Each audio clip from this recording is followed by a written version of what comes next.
Hi, my name is William Caulfield, and I'm playing the role of Mr. Darling and Captain Hook. I'm doing a double job here. But for those that know the pantomime, know that Mr. Darling turns into Captain Hook. So I'm really Captain Hook. But I'm also Mr. Darling. But I'm really Captain Hook. So, Captain Hook Yeah. slash Mr. Darling. Oh, very good. Describe Peter Pan, the pantomime, in 5 words. It is funny. It is magical. It is inclusive. It's a good one, isn't it? It is.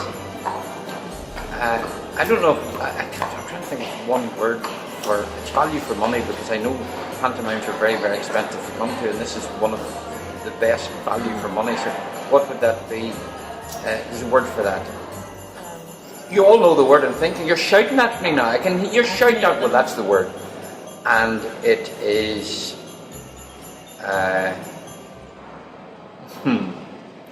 Excellent.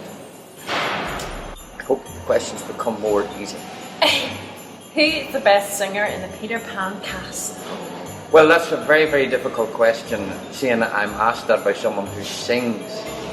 The cast are very, very strong this year, and all the singers are really excellent, and it would be wrong for me to single one particular person out and say they're better than all the others. The fact that I sing, I just leave that there. If you could fly like Peter Pan, where would you fly to? If I could fly like Peter Pan, where would I fly to? Well, I don't want this to sound wrong, but because of my other job when I'm not in pantomime, I travel the world on the cruise ship, so I've flown nearly everywhere in the world. But if I can fly like Peter Pan, I assume Peter Pan can fly very quickly to places, can he? Yeah, just like that. He can just go like that. Yeah. Well then, if I could fly like Peter Pan, as soon as I leave Panto, the first place I'm heading to is Australia in January. So if I could fly like Peter Pan, that's where I would want to go, just like that, because it's a long way away and it takes a long time.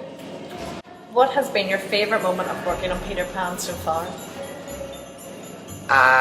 Without a question of doubt, the very first show, because we rehearse for a couple of weeks, technical rehearsals, but the only thing that we don't have, the element that we don't have, is an audience. So you never know when the kids are going to come in, where they're going to shout, where they're going to boo, what they're going to laugh at. So the first show, when you walk out and there's 1,000 screaming kids, and I mean 1,000 screaming kids, and you get all the reactions from them, that adds that other layer of magic.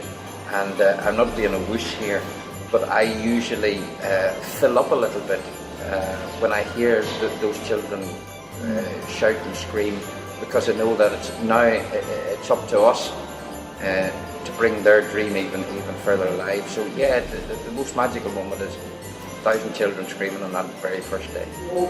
What one present do you hope to wake up to on Christmas morning?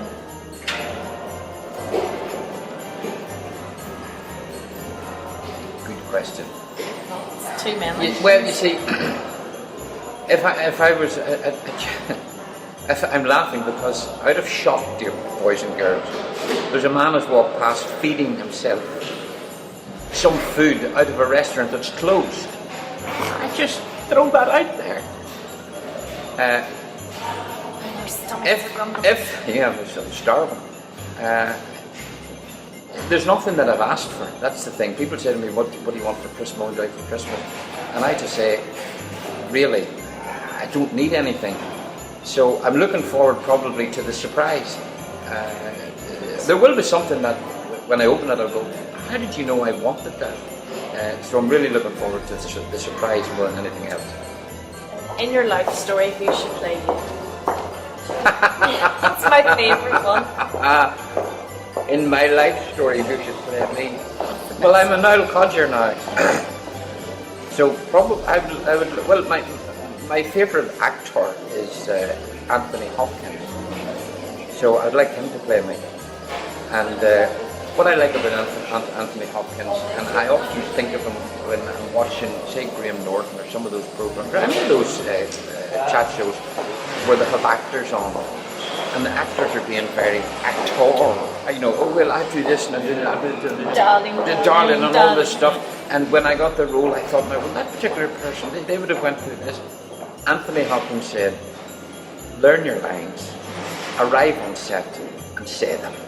That's all you're doing. That's all you're doing. So yeah, Anthony Hopkins, I think he would. They would have to young him up a bit because he's a wee bit older than me. Yeah. But Anthony Hopkins, yeah.